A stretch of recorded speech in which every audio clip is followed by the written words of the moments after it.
Hello and welcome to the Everyday Adventure podcast.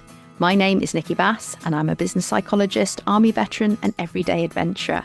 I will be sharing my conversations with some truly incredible guests who are weaving adventure into their daily lives. And I really hope that these conversations inspire you to undertake your own everyday adventures too.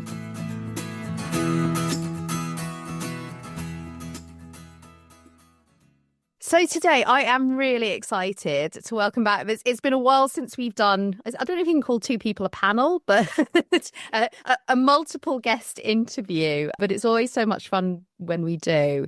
And today I am really excited because I get to speak to two really incredible women, Bex Band and Edsell, who I'm sure that many of you listening to this and regular listeners of the show will be familiar with both names.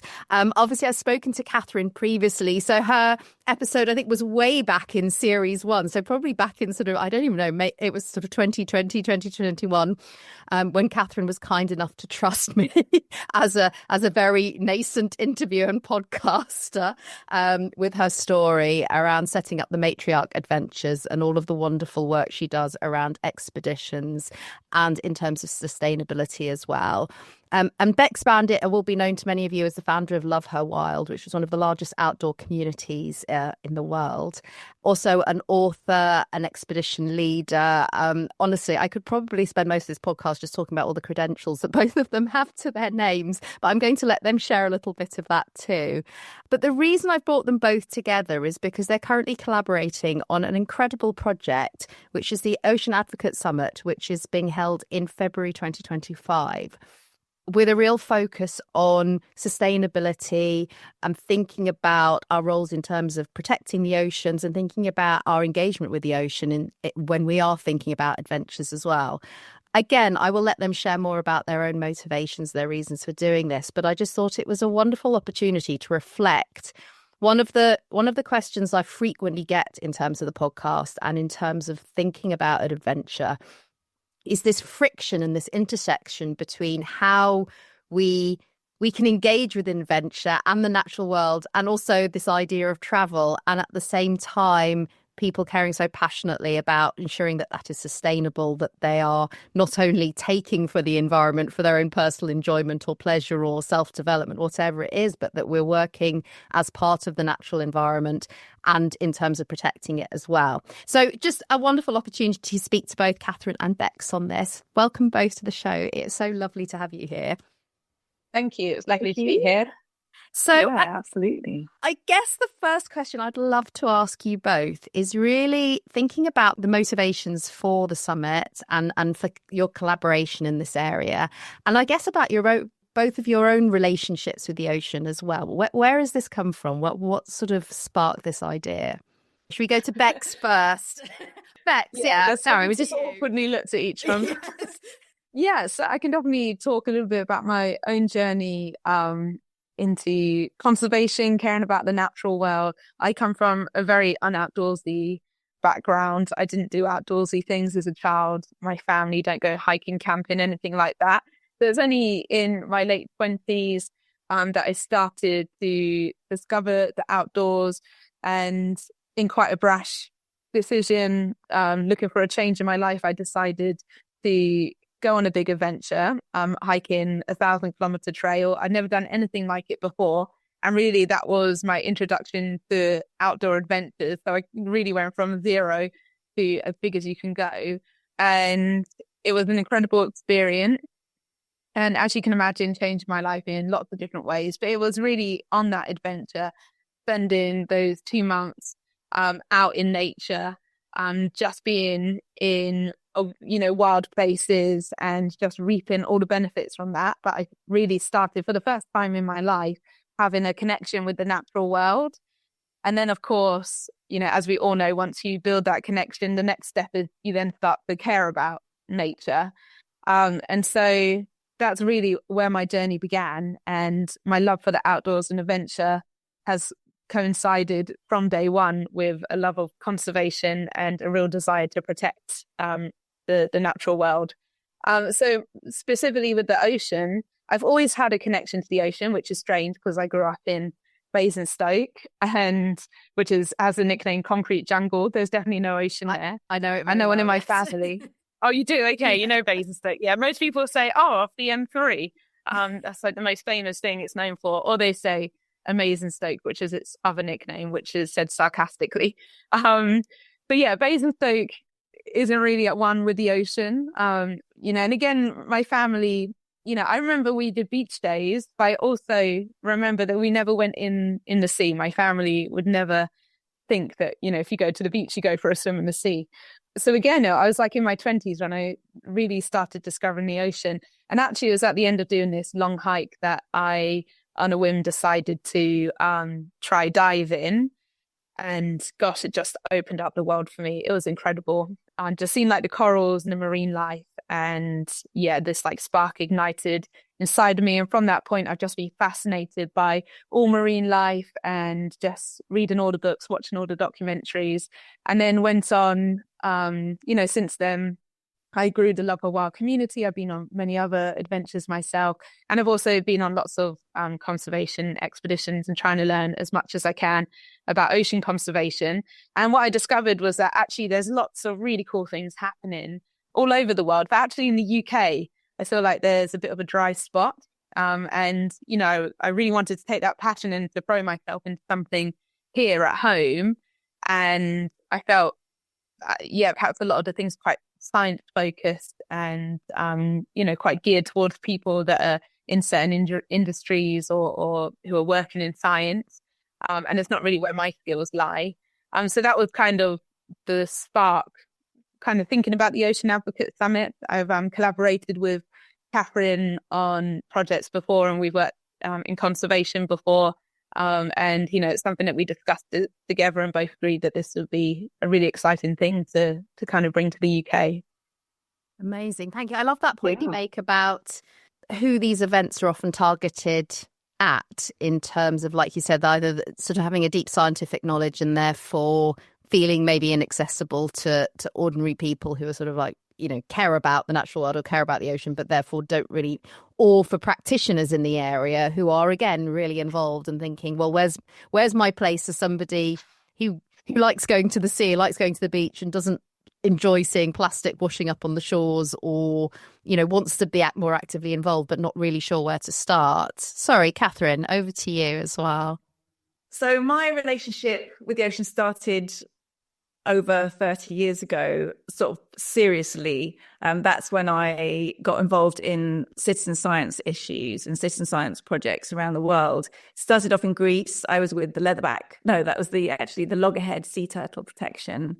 And that was a month program where I was, basically living out on a beach and protecting nests from tourism, because there was obviously a lot of tourism in Greece. And that's where, dogs would dig up nests and people would come onto the beaches and not know that there were turtles nesting there. So there was a lot of education and protection there. And my next big job, my real sort of what I call my first big expedition, was to Costa Rica with leatherback sea turtles. So I had all this sort of the practice with the Greek protection, and then I moved over to leatherbacks. And that's something which has actually stayed very key in my life. And I've actually been back to that area 19 years later than when I was first there, and just seeing the longevity of citizen science. And I think for me, that's the key to actually working. We were talking earlier about sustainability. And if you are going to do something in another country, then you need to do it for a reason. And it's not just a potluck, I'm just going to do this project here or that project there. It's like, okay, am I going to commit to this? Am I going to go back to it? And a lot of the work I've done subsequently with diving, with coral reef conservation, which I've also done with Reef Check and with Operation Wallacea, has been, again, working on those really long-term programs so that you get an indicator of how coral reefs are surviving over time and what the factors are. And only then, if you keep going back to those places, you get a bigger picture on a worldwide picture of what the problems are. So yeah, the Ocean Advocate Summit was sort of born of I mean, I'm not a scientist either. I didn't train as a scientist, but I've got involved in citizen science to a degree where actually, in the end, I was teaching coral reef ecology courses. So it just shows I'd call myself a field scientist. Rather, I didn't get a degree in it.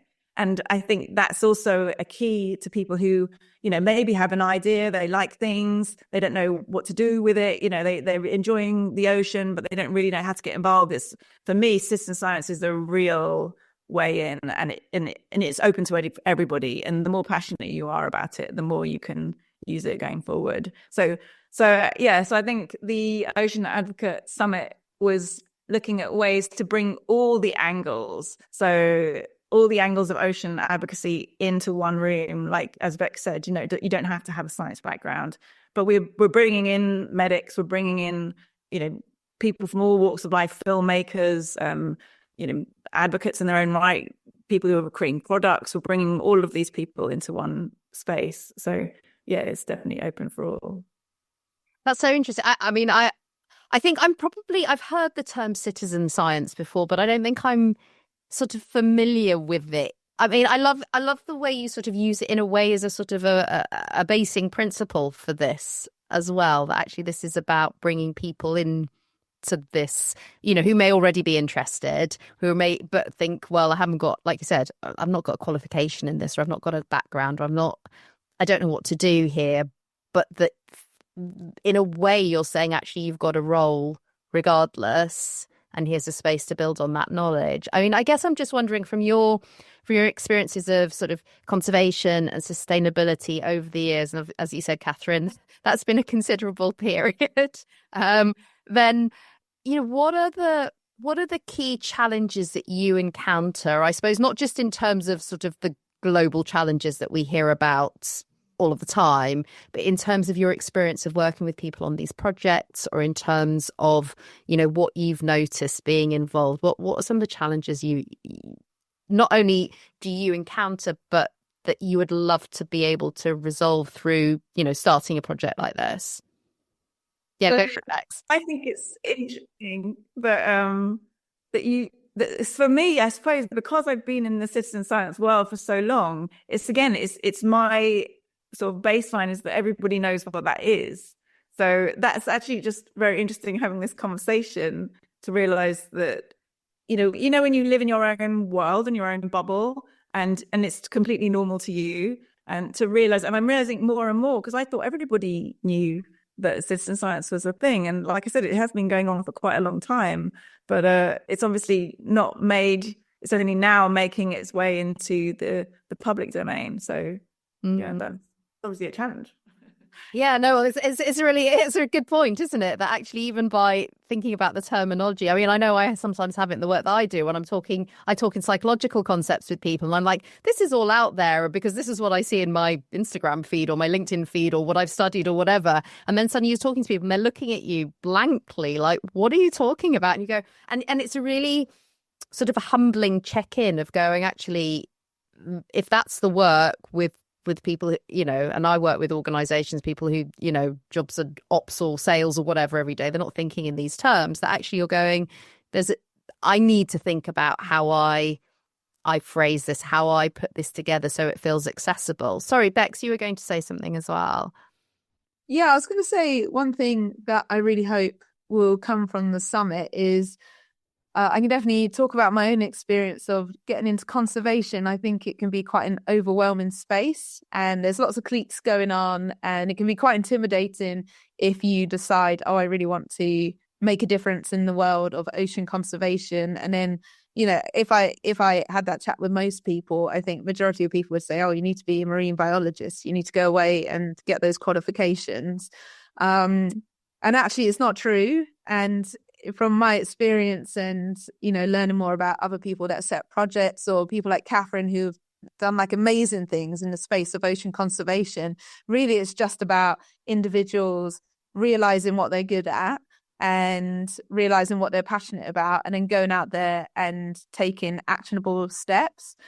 So I feel like one of the biggest issues we have in conservation, not just ocean conservation, but across the board, is that people want to help and they do care, and then they get overwhelmed because they think, I don't know how to help, or they think they're not good enough, or they don't know enough, or they're not going to be impactful enough.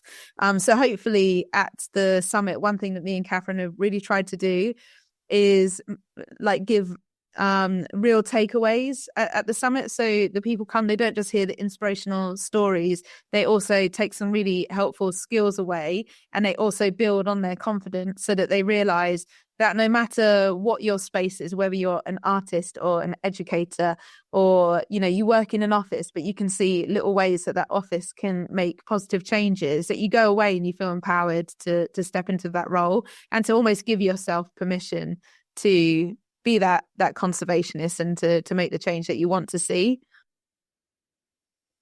Yeah, I was just thinking as you're saying that there's something around empowering people to feel that their contribution matters that's so important. I mean, I even experienced that the other day. I was, on the seafront after a storm. It's like literally on the tide line, you can walk along just between two groins and you could probably collect about 3 tons of bits of plastic and all the nurdles and everything like that.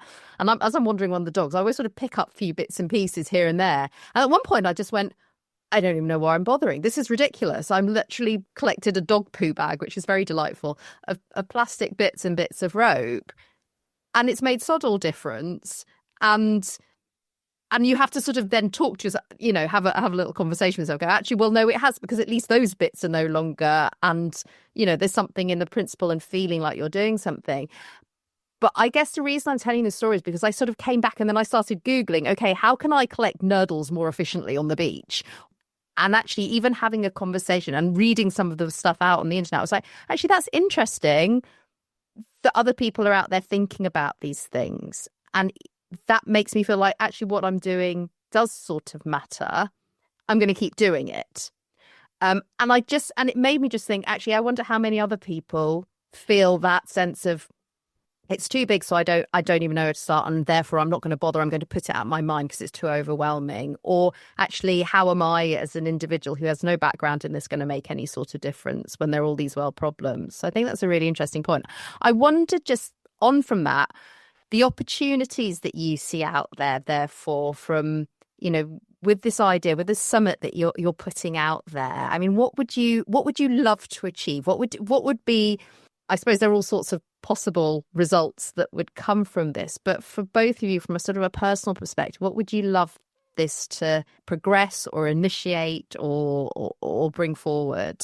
Yeah, so it was kind of interesting because really my answer to that, it kind of ties to what you were just saying about feeling overwhelmed and not really knowing where to start, or questioning whether you're going to make a difference. So by default of us organising this event, everyone thinks we're like big ocean advocate experts and we know everything. And, people keep asking me, what are we going to do next? And all these questions. And me and Catherine keep joking that, we're really making it up as we go along. And, we've got like an exhibitor space of all these organizations that I idolize, like these big names that are reaching out to come to our event, and they ask me a question and then we discuss it, and most of the time we make it up or we ask Google to give us an answer. So for me personally, this is part of my journey of wanting to make a difference and wanting to make an impact in ocean conservation. And I don't know what the end point of that is. I've got lots of ideas, but this is part of that journey. So it starts with picking up a piece of plastic on your dog walk, or a handful of pieces of plastic. And then you go on the internet and then you get involved with an organization that organizes a beach clean. And there's step by step. And then I'm at the point of the journey that it's the next step, and it's like, okay, let's do something collaborative or organize something that doesn't exist. So I don't know what the end point is, but I know for definite, the same as all the other steps I've taken, that when you do stuff like this, it's out of your comfort zone and in the direction that you want to head, that good things will happen and doors will open, and we'll meet people on the day that will inspire us, and who knows where that goes. I don't know if you got anything to add to that, Catherine.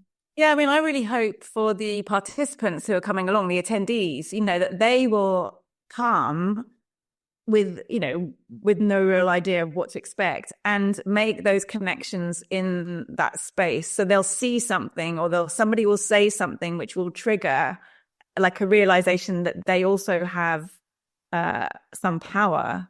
And I think that's, I mean, just for example, there's one woman, she's quite young, she's a student nurse. She had an idea that she was going to create these, 3D goggles for kids who are in hospital so that they could see the underwater world. And then, she just had an idea, these little things and there's loads of stories like that people have an idea, they don't really know how to make it work, but they think, well, this would be good. And it sort of comes from the heart. And you start to take steps in the right direction. And then before you know it, you've got a project and people want to know about it. And I think those little, or there's a guy, who I know we both worked with, from Sail Britain, Oliver, and he's amazing. He just had an idea. He got a boat. He wanted to do projects out on the ocean that would take people who didn't know how to sail into a sailing environment, but along the way, learning about the conservation that's there. And also, he invites artists. And again, it's multimedia, and you don't have to be an expert at any one thing. You can actually use your skills in different ways. And I think that's what I want the participants, the attendees to have, to make those connections on the day. I think that would be a really amazing legacy. I was just thinking about how you're modeling something there as well. As you said, Bex, that actually you're not coming to this from a position of, I'm an expert and I'm going to tell you how to do all of these things or how it all works or what the solution is. You're coming from a position of curiosity of, I wonder what if, and let's start something, let's try it and see what happens as a result. And I think then, to your point, Catherine, that actually that's what you're hoping the participants do as well, that they come along and are inspired and think, okay, well, I'll give something a go, or I'll make that connection and see where it's going. I think there's a lovely connection there between what you're trying to do. So the event's on the 1st of February next year. So depending on when this podcast comes out, hopefully in the next few weeks, people will still have the chance to go and buy tickets. So if somebody sat there and they're thinking, either I'd love to come to this event, but I don't know if I've got anything to offer or if it's right for me. I'm, I've never done anything like this before, or I don't know where to start. Or more broadly, they're thinking, I'd love to do something more in terms of ocean sustainability or advocacy, whatever that looks like. I mean, what's the one piece of advice that you would give them? Just come along.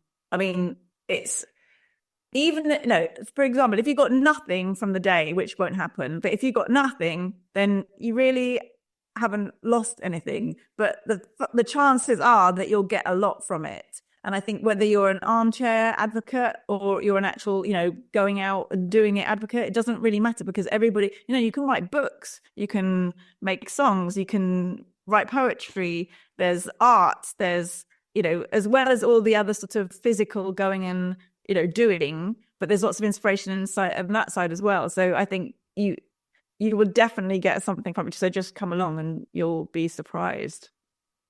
I think you'll actually have too much choice. You'll be like, oh my God, I can't. Yeah. I feel a bit gutted that I have to organise the event and be on hand to manage things. It's always the downside, isn't it? Yeah, I literally want to go to all the talks. There's such a mix of talks. There's, whether you just want to learn a little bit more about marine life. We've got an amazing talk on orcas, or we've got founder stories, or an adventurer that's doing ocean advocacy for adventuring, and another that's using their design skills to set up an eco company where they take plastic waste from the ocean and turn them into plant pots. So the speakers are so varied, and in the exhibitor space we've got everything going on, from you can try your hand at a game that's designed to make people care about the ocean more. There's going to be VR experiences, so even if you just fancy escaping February for a little bit and going, so who doesn't? Yeah exactly, just go into the ocean for an hour on a VR machine, and that's also there. So yeah, and just the art, I'm really excited to see what our artists bring and how they use art to inspire people. And yeah, there's just lots going on, and it really is for everyone. And I get that feeling that I'm just a swimmer, or I just like surfing, and I don't know what I'm doing, but that's the whole point. I love it. Yes. I mean, it sounds just amazing in terms of the array of activities and the things that you've got going on. Is there anything else I've missed? Is there anything else you'd like to let everyone listening or anybody who's interested in the event know about either the event itself or what it is you would love to take forward with this? How can people get involved? Yeah, I guess if anyone's got any questions, like definitely reach out to myself or Catherine if you're not sure about anything. And yeah, I think we pretty much covered like everything that we hope to have there on the day, and it's going to be like a really varied and interesting day. And like Catherine says, yeah, if you just even have an inkling to come, I really hope you guys, that listening to this do decide to just book and come and support the event and to be part of our first cohort of ocean advocates, and yeah, we can kind of collectively see where that takes us. Amazing. Catherine? Yeah, and I think it's, again, it doesn't matter what stage of life you're at, whether you're a student or whether you're, whether you've got kids. I mean, I've had kids, I have kids, and I'm going to also be talking about how, you can actually bring your kids on that journey with you. I mean, my daughter in January will be going out to the same place in Costa Rica where I started my journey, 30 years ago. Gosh. So there's there's that whole legacy aspect of it to me that, you can pass things on, you can share, spread the word.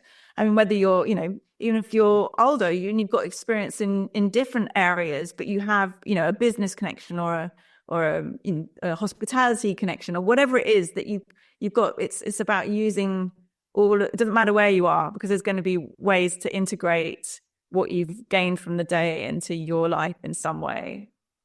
Incredible. So if someone's listening, they're right, that's it, I want to go and buy my ticket. Where can they go? Where can they find out more about the event? Yeah, head to oceanadvocate.org, the website. You'll see there's information about the event, and you'll also be able to book your tickets. Amazing. And we'll pop all those links in the show notes as well, so everyone can go and find it really easily. And yeah, hopefully we'll see many of you there. I'm going along. I can't wait. I'm so excited. Also, February, perfect time. What can I say? Something exciting to look forward to as well in the depths of winter. But yeah, I mean, it sounds absolutely incredible what you two are doing. And I have to just reiterate that point about how you don't necessarily need to know where something is heading or going, but to have an idea and be inspired to start it, I think is so powerful, and what you're bringing here. So thank you so much for sharing and for taking the time today. And yeah, look forward to seeing you there in Bristol in a few months' time.